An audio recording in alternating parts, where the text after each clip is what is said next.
1940 में रूस में 5 कैदियों पर एक अजीबोगरीब तजर्बा किया गया। साइंसदानों ने ये जानने की कोशिश की कि एक इंसान बगैर सोए कितने अरसे तक जिंदा रह सकता है। कैदियों से इस बात का वादा किया गया कि अगर वो 30 दिन बगैर नींद के गुजार लें तो उनको आज़ाद कर दिया जाएगा। दूसरी तरफ 5 जानवरों पर भी तजर्बा किया गया। जब कैदियों को एक चैम्बर में बंद किया गया और इनके जिस्मों के साथ माइक्रोफोन लगा दिए गए, 26 दिन बाद माइक्रोफोन से आवाजें आना बंद हो चुकी थी। साइंसदानों ने समझा कि तमाम कैदी मर चुके हैं, मगर जब चैम्बर खोला गया तो साइंसदानों की हैरत की इंतहा न रही, क्योंकि चैम्बर के अंदर आपने कभी सोचा है कि अगर इंसान बिल्कुल नींद पूरी ना करे तो उसके जिस्म पर क्या होगा और वो मुकम्मल सोए बगैर कितना अरसा जिंदा रह सकता है। इंसानी जिस्म के लिए नींद की जरूरत बिल्कुल वैसे है जैसे खाने पीने और दीगर अशिया की जरूरत है। जिस तरह सांस लेना जिंदगी की अलामत है और ऑक्सीजन के बगैर इंसान जिंदा नहीं रह सकता, इसी तरह नींद के बगैर जिंदगी मफलूज हो जाती। इंसानी नींद को समझने के लिए कई साइंसदानों ने इंसानों और जानवरों पर बहुत से तजर्बात किए, मगर आज मैं आपको खौफनाक तजर्बात में से एक के बारे में बताती हूँ। इसे रशियन स्लीप एक्सपेरिमेंट का नाम दिया जाता है। ये तजर्बा कब मंजरे आम पर आया, इसके बारे में कोई यकीन के साथ कुछ भी नहीं कह सकता। अलबत्ता सबसे पहले इस तजर्बे के नताइज को क्रीपीपास्ता नामी एक वेबसाइट पर पोस्ट किया गया। इस वेबसाइट पर अमूमन लोग अपने साथ पेश आने वाले खौफनाक वाकयात पोस्ट करते रहते हैं। मज़कूरा तजर्बे के नताइज इस वेबसाइट पर 10 अगस्त 2010 में पोस्ट किए गए। इसको पोस्ट करने वाले ने अपना नाम ऑरेंज सोडा रखा। इसका ये कोड नेम था और असली नाम कोई भी नहीं जानता। 1940 में रूस के 5 कैदियों पर तजर्बा किया गया। ये कैदी दूसरी जंग अजीम में रूसी अफवाज के हाथों गिरफ्तार हुए थे। इस तजर्बे का मकसद ये जानना था कि इंसान बगैर सोए या बगैर नींद किए कितना अरसा जिंदा रह सकता है, और शायद इन कैदियों को सजा के तौर पर यानी फांसी की बजाय इस तरीके से मारने की ये एक नई तजवीज़ थी कि अगर मर गए तो ये उनकी सजा और अगर बच गए तो इनसे कई नए तजर्बात किए जाएंगे जिससे मजीद मालूमात हासिल की जा सकती हैं, जो कि किसी भी इंसान के लिए ज़रूरी हैं। खासकर मेडिकल लाइफ में इस तजर्बे की कामयाबी को यकीनी बनाने के लिए इन कैदियों से झूठा वादा किया गया कि अगर 30 दिन तक बगैर सोए जिंदा रहे तो उनको आज़ाद कर दिया जाएगा। अगर इनमें से किसी ने भी 30 दिनों में सोने की कोशिश की तो उधर ही गोली मार दी जाएगी और उसकी जिंदगी खत्म कर दी जाएगी। कैदियों ने कहा कि हमें सोचने का वक्त दिया जाए, ये मामला इतना आसान नहीं है, इसलिए हम 24 घंटे का वक्त चाहते हैं ताकि अपना फैसला आप लोगों को बताएं। कैदियों को सोचने के लिए 1 दिन का वक्त भी दिया गया। इनमें से एक कैदी ने अपने साथियों से कहा कि मेरे लिहाज से ये तजर्बा हमारे खिलाफ एक साजिश है। ये लोग हमें किसी सूरत भी आजाद करने वाले नहीं लगते। जब किस्मत में मौत पहले ही लिखी जा चुकी है तो फिर 30 दिन की अजियतनाक जिंदगी गुजारने का क्या फायदा। 30 दिन तक ना सोने का मतलब ये है कि हम 10 या 12 दिन के अंदर ही मर जाएंगे। यूं तड़प तड़प कर मरने से बेहतर है कि हम रातों की नींद पूरी कर कर ही मरें। दूसरे ने कहा कि मैं अपने पहले साथी की बात से इत्तेफाक नहीं करता और कहा कि मैं तुम्हारे ख्यालात से मुत्तफिक बिल्कुल भी नहीं हूँ। इस वक्त हम इनके मोहताज हैं और वो हमारे हाकिम हैं और हमारे पास कोई दूसरा रास्ता नहीं सिवाय उनका हुक्म मानने। हो सकता है कि ये हमारे साथ कोई खेल खेला जा रहा हो और झूठा वादा हो, लेकिन हमारे पास कोई दूसरा रास्ता भी तो नहीं सिवाय इसके कि हम इनकी बात पर अमल करें। अगर इनकी कही बात दुरुस्त साबित हुई तो हमें एक नई जिंदगी मिल जाएगी। तीसरे कैदी ने भी दूसरे की तायद की और इसने कहा कि एक कैदी के पास और दूसरा कोई रास्ता क्या ही हो सकता है। मैंने अपनी बीवी से वादा किया कि मैं वापस लौट कर जरूर आऊंगा। वो मेरी राह तकती होगी और इंतजार में उसकी आंखें रास्ता देखते देखते थक चुकी होंगी। मेरे बच्चे अपने बाप के इंतजार में ख्वार हो रहे होंगे। अगर हमने 1 महीने तक सरवाइव कर लिया तो हम वापस घर जा सकेंगे। चौथे कैदी ने कहा कि मेरे दिमाग में एक तरकीब आई है जिससे हम ये जानने में कामयाब हो जाएंगे कि क्या हम 30 दिन तक जाग सकते हैं या नहीं। आज रात सब जाग कर गुजारते हैं। अगर हम में से कोई भी एक रात भी नहीं जाग सकेगा तो फिर वो 30 दिन बगैर सोए नहीं गुजार। 5वें कैदी ने इसकी बात से इत्तेफाक नहीं किया और कहा कि हम कम से कम आज रात तो नहीं जागेंगे। क्या पता बाद में सोने का मौका मिले या फिर ना मिले, या फिर हम ऐसी नींद में चले जाएं जिससे इंसान बेदार भी नहीं हो। लिहाजा अपना यह ख्याल अपने पास रखो और कम से कम आज की रात हमें चैन से सोने दो। खैर पांचों कैदियों ने जेल की इंतजामिया को बताया कि हमने जागने का फैसला किया है। हम 30 दिन तक जागेंगे। कोई ये काम आसान नहीं, लेकिन हम आजाद होने के लिए किसी भी हद तक जा सकते। इन तमाम कैदियों को एक चैम्बर नुमा कमरे में मुंतकिल किया गया। इस कमरे में खाने पीने की चीजें मयसर थी। वक्त गुजारने के लिए वहाँ किताबें और रिसाले भी रखे गए थे। इनको जिंदा रखने के लिए बहुत सी सहूलियात दी गई। इनको नींद की इजाजत बिल्कुल नहीं थी, अलबत्ता लेटने की इजाजत। लेटने के लिए उन्होंने जानवरों की खालें दी गई। इन कैदियों को सख्त निगरानी में रखा गया कि कहीं ये सो न जाए। इस बात को यकीनी बनाने के लिए कि इनके कमरे के बाहर खिड़की पर मुख्तलिफ शिफ्टों में लोग इन पर पहरा देते रहे। इनकी ये ड्यूटी थी कि कोई भी शख्स सोने की कोशिश ना करे और अगर ये सोने की कोशिश करें तो डंडों से जगाओ। इस सख्त सिक्योरिटी में भी किसी कैदी के लिए ये आसान नहीं था कि वो सो सके। इस चैम्बर में एक नामालूम गैस भी छोड़ी गई जिसका नाम नहीं बताया गया, जिससे नींद में खलल पैदा होता। इन तमाम कैदियों के जिस्म के साथ माइक्रोफोन अटैच थे ताकि उनकी तमाम तर गुफ्तगू साइंसदान सुन सकें और हकीकत को जान सकें कि ना सोने की वजह से उनके जिस्म पर क्या असरात रूनुमा हुए। इब्तिदा में तो सब कुछ ठीक और नॉर्मल महसूस हो रहा था। पहले 5 दिन तक ये कैदी एक दूसरे को अपनी जिंदगी के हालात सुनाते रहे, अपनी जिंदगी के बारे में सारी कहानियां सुनाते रहे। वाकयात सुनाने का मकसद यही था कि वो किसी तरह अपने आप को मसरूफ रख सकें और सोने से बाज रहें, क्योंकि वो किसी सूरत भी सो नहीं सकते थे। सिक्योरिटी उन पर मामूर। वो गप्पे लगाते रहे, किताबें पढ़कर वक्त गुजारी करते रहे, लेकिन ये नॉर्मलपन कुछ ही दिन तक रह सका। 5 दिन बाद ये खत्म होने लगा। जैसे जैसे वक्त गुजर रहा था, इन तमाम कैदियों में अजीबो गरीब तब्दीलियां होने लगी। इन लोगों में इस तरह गुस्सा और बेचैनी बढ़ती जा रही थी। उन्होंने एक दूसरे से बात करना तर्क कर दिया और अपने आप से सरगोशियां करना शुरू कर दी। बाहर बैठे साइंसदान इनकी सरगोशियों को बगौर सुन रहे थे और इन बातों को समझने की कोशिश कर रहे थे जो ये कैदी अपने आप से कर रहे थे। 8 दिन गुजरने के बाद इन 5 में से एक कैदी अचानक गुस्से में पागल हो गया और बुलंद आवाज में चीखना चिल्लाना शुरू कर दिया। मुसलसल 3 घंटे तक ऊंची आवाज में चिल्लाता रहा। इतनी ऊंची आवाज में चिल्लाने की वजह से इसके वोकल कॉर्ड्स फट गए और इसके मुंह और नाक से खून निकलना शुरू हो गया। मगर हैरत की बात यह थी कि अपने साथी की इस अजीबोगरीब कैफियत का इन बाकी 4 साथियों पर कोई असर ना हुआ और वो मुसलसल पहले की तरह अपने आप से सरगोशियां ही करते रहे। कुछ देर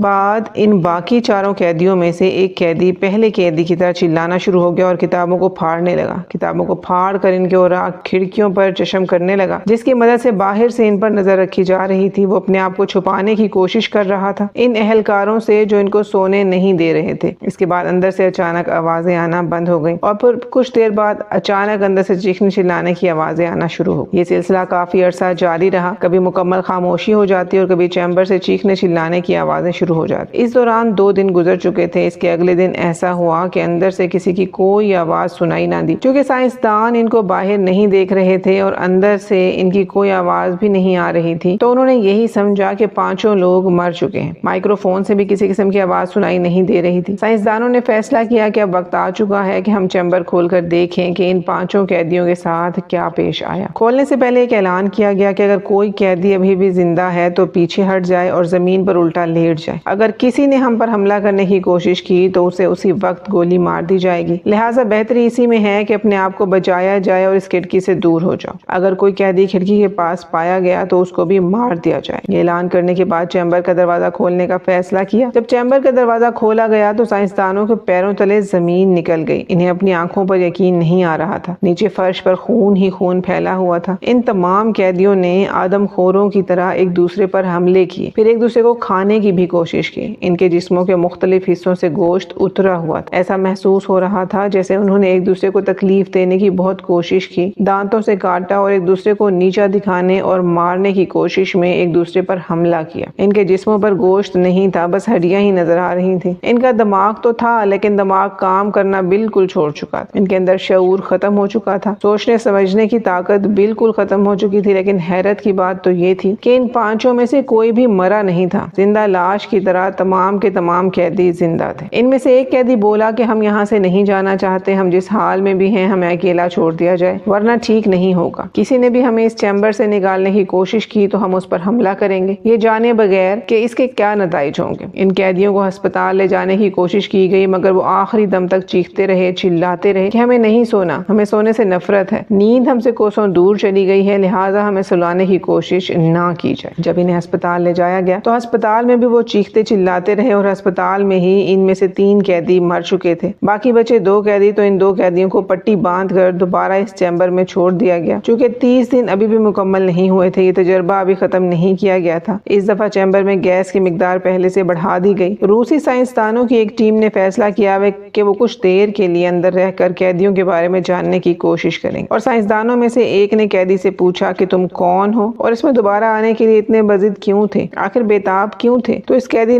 का जवाब जब साइंसदान ने सुना तो वो बेहोश हो गया। इस कैदी ने कहा कि मैं आप हूँ। आपके अंदर का शैतान आप